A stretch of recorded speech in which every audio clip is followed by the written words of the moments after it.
शब-ए कद्र की हकीकत, एक रात जो तकदीर बदल देती है।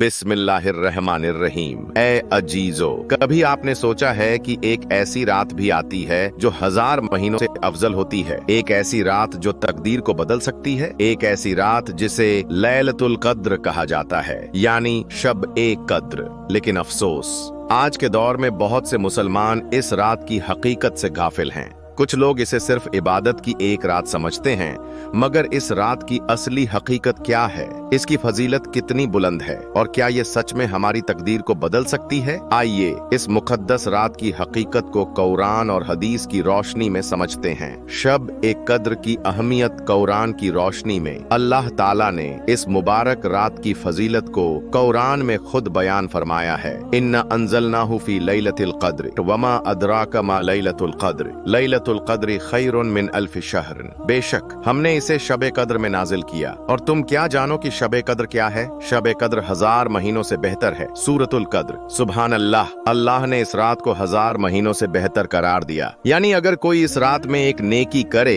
तो उसे 83 साल और 4 महीने तक इबादत करने का सवाब मिलेगा। क्या कोई और रात इतनी फजीलत वाली हो सकती है? इस रात में क्या होता है? हदीसों से पता चलता है कि इस रात में फरिश्तों की बेशुमार तादाद जमीन पर उतरती है, और ये रात सुबह तक रहमत, बरकत और मगफिरत की रात होती है।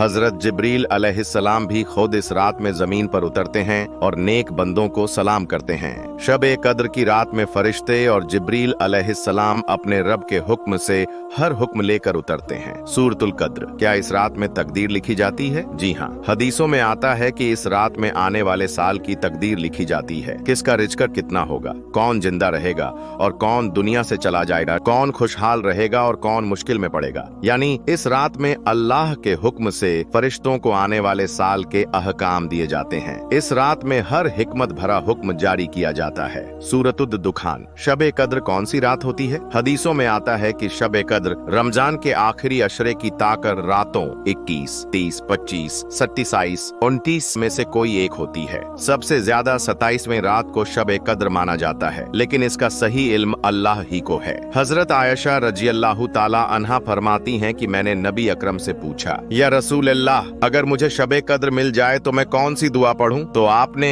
इरशाद फरमाया, अल्लाहुम्मा इन्नका अफून तुहिब्बुल अफ़्व फ़अफ़ु अन्नी। ऐ अल्लाह, तू बहुत माफ करने वाला है, माफ करने को पसंद करता है, मुझे माफ फरमा। इस रात में क्या करना चाहिए? नफल नमाज पढ़ें, कम से कम नफल नमाज पढ़ें और अल्लाह की इबादत में वक्त गुजारें। कुरान की तिलावत करें। इस रात कुरान पाक की तिलावत करें, क्योंकि इसी रात में ये नाजिल हुआ। दुआ करें। इस रात अल्लाह से गुनाहों की माफी मांगे, क्योंकि अल्लाह इस रात में अपने बंदों की मगफिरत फरमाता है। तहज्जुद की नमाज पढ़ें। जो लोग इस रात में तहज्जुद पढ़ते हैं, अल्लाह उन्हें खास रहमतों से नवाजता है। और खैरात करें। अगर इस रात में कोई सदका करे तो उसे 1000 महीनों का सवाब मिलता है। इस रात को गाफिल मत रहो। ऐ मुसलमानों, अगर कोई इंसान पूरी जिंदगी गफलत में रहा, मगर उसे शब-ए-कद्र में एक बार भी इबादत करने की तौफीक मिल गई, तो अल्लाह उसे बख्श सकता है। सोचो, अगर ये हमारी जिंदगी की आखिरी रमजान हो तो क्या हम इस रात को गाफिल होकर गंवा देंगे? नबी करीम ने इरशाद फरमाया, जो शब-ए-कद्र में ईमान और सवाब की नीयत से इबादत करेगा, उसके सारे पिछले गुनाह माफ कर दिए जाएंगे।